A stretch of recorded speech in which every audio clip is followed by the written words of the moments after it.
Hi, I'm Richard Bliss, my co-host. Aldo from Impressions. And this is episode 8. Wow, we are having a lot of fun. It's after the holidays. We've had a lot of fun. And here we are.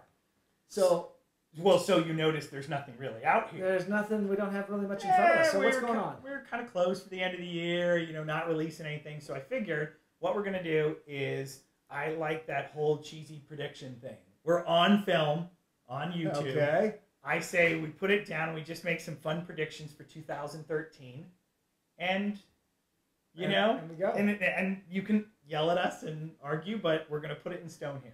Okay. So what do we got? 2013. What do you think is going to happen? Well, I think we'll still be doing this vidcast. Okay, that's a very positive thing. We've gotten I've gotten a ton of feedback. You've gotten a ton of feedback. Yeah. You're enjoying it, and we appreciate that. So thanks for watching, and thank you for supporting us. Yeah. I don't know. Let's get something hardcore. I wrote a couple down. I believe that Will Wheaton's tabletop will probably not continue, because that's been a big factor. Everybody's talking about that. And I think, but not for anything more than the fact, I think it's a big production. It's a very daunting thing what they're doing with theirs. And I know what effort we make with our little thing, but I see what they're doing. And I just kind of wonder, I said, can that be kept up? That's it. I'm not insulting it. I'm not doing anything beyond that. So I think it's more than what the industry... You think they'd walk away from it? Or would they downsize it? Or, I mean, I'm looking at 500,000 views, right? But it's too daunting. I don't know. That's just me. That's a small prediction. What about you? On that one? On anything? No, your own prediction.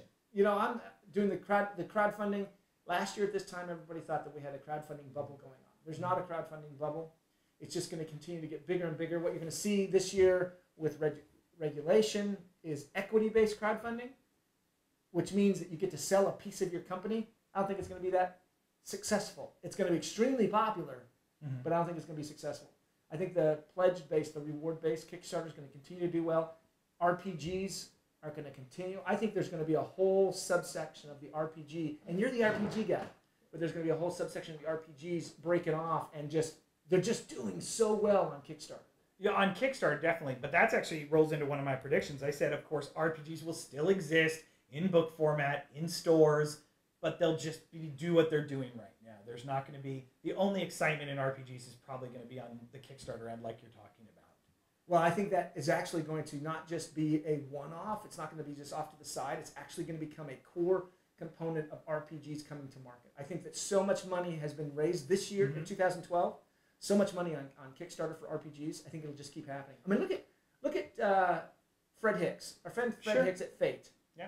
Right? Hundreds of thousands of dollars for his system. Yeah. Monty Cook, who's been on my show. Yeah, Numenera stuff. Sure. No, I understand that. But one of the things I think is the problem is RPGs were already a really big category that stores just couldn't carry all the RPGs. Now you're having all these successful RPGs on Kickstarter, flooding a market that's already flooded, that has low sales. That's why I think it'll just be the same. Okay. I don't think but so. It'll be good sales directly through Kickstarter, but I'm talking about through the game stores. It's not going to affect the game I don't think stores. it's going to affect the game stores, but I think you're going to see a transformation of the RPG into something new and exciting. That's what I think. Well, and then here's another prediction of mine that is tangent off of this. We've talked about this, you and I, as a personal conversation, is I think there's going to be Kickstarter fatigue in 2013, but I think it's going to be from the alpha gamers, the ones who really were at the core, and that the middle tier, not the mass market, will be the ones more discovering Kickstarter, which continue Kickstarter and Indiegogo and all those. They'll grow. They'll have bigger dollars, of course, but I think those alpha gamers, I don't know, that's just me. They're going to be like, I'm still spending money again. Yeah, that's true, although we just keep seeing really cool stuff coming out, so much innovation. I hope I'm wrong. Yeah, I think, maybe. What I'm going to see is more, let's take Minion Games. We're going to see more and more Kickstarter game companies. Minion Games, all their projects have been on Kickstarter, haven't they? Yeah. They've had a lot of success. The folks over at Dice Hate Me with their Carnival and... I mean, Eagle Games and Eagle Games. Cool Mini or not. I mean, it's all everything. I just think that you're going to see that transformation into mainstream. It's just not going to be one-offs. Yeah, I mean, and that's pretty much it for my predictions, my little thoughts. I mean, board games, card games will still be the big sellers next to some core CCGs like Magic and Pokemon and Yu-Gi-Oh and all that.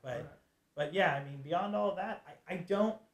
How much more innovation can we get? It's boards and cards and pieces and plastic. I don't know. I think we're going to see some cool stuff. I hope so. We have the merger now between digital and board games. We've been seeing it happen kind of as they port the game over. We're seeing San Juan, Puerto Rico, Scotland Yard. Bang. Yeah, all of these are moving over to the digital. We're going to actually see a blending of the digital with the board game itself in an innovative way that we've seen people kind of experiment. And I'm not talking about those where they're trying to make the two of them work together, but it'll actually become full-blown. Well, I hope so, but don't you think that these cut off on sales? I mean, like everybody says how great the Ascension app is.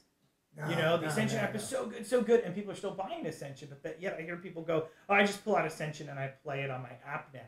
But yet they're still buying the game. Yeah, they're buying it. It's kind of interesting. They're buying the game because what's happening is that it's exposure, and you want the experience of the game itself. No, I believe that. And so that's, Days of Wonder's doing an awesome job. We should get Mark Kaufman to get on here and talk about the success they've had with Ticket to Ride and Memoir 44 online. But I think you're going to start to see a real blending. Innovation. I hope so. So those are our predictions for the year. I do hope so. We're not being real bold, but I was going to say I'm not really predicting much, except I guess everybody's going to be like, "What, Will Wheaton thing? You're crazy." Although it's like you said, 500,000 viewers or whatever. And last year I predicted that Kickstarter would do $2.5 million on board games. I think two and a half to 5. I think they were like 12. Yeah, I was way off, but I was the highest. Right? I would still win on Price is Right. Okay.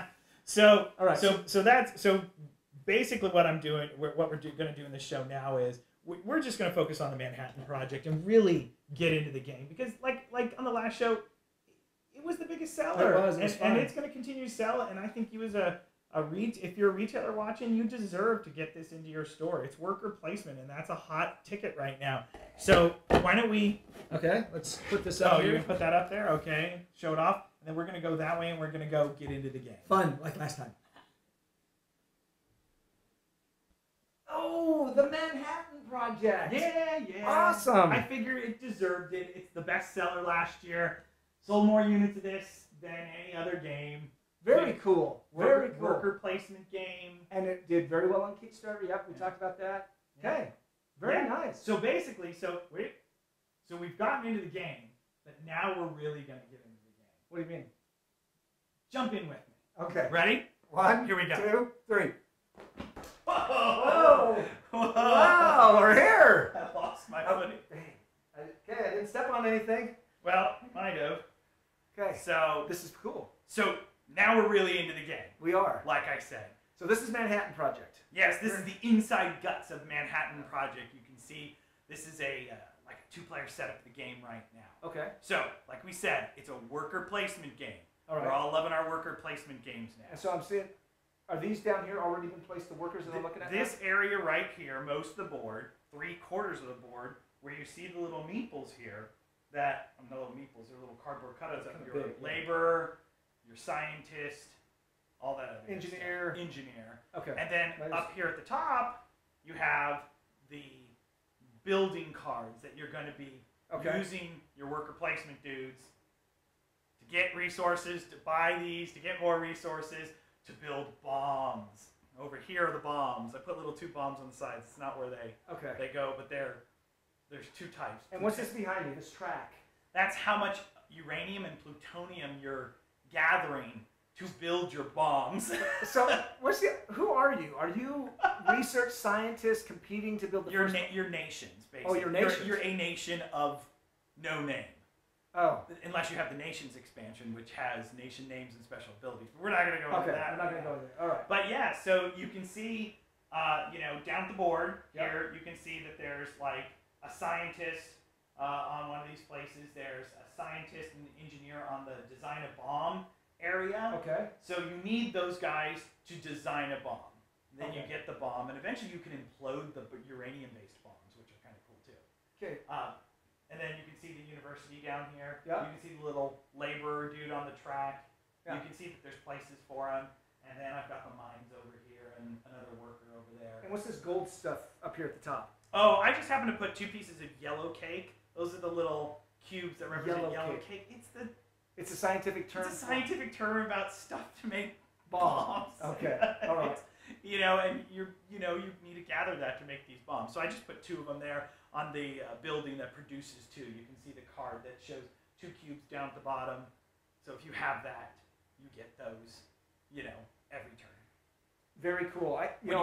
This was a great Kickstarter project, did very well. Minion Games has actually had a nice track record of Kickstarter projects. Kingdom of Solomon, Manhattan Project, Venture Forth. Yeah, and actually they've got the Manhattan Project Mega expansion that's funded too, and that's being printed. We just got the second printing of the Nations expansion in as well. And again, Minion Games, Manhattan Project, this was one of your top sellers. This was the top seller, like we said. Very popular. The top unit sale of 2012, which is why we're really getting into it more. I mean, look, it's worker placement. I love worker placement games personally. It's very nice. I place myself somewhere? Sure. And gain something? That'll work. So yeah, so I felt it deserved it. Okay. Well, now you've seen in the game. How do we get out? We have to jump out. Do we have to jump out again? Can I just walk out or leave? Here we go. Ready? All right. Here we go. 1, 2, 3. Well, there you go. We really got into the Manhattan Project. That's great. We'll have to be playing this one of our game nights. Give this a try. Yeah. So let's get back to what we were doing, and we'll finish things up. All right.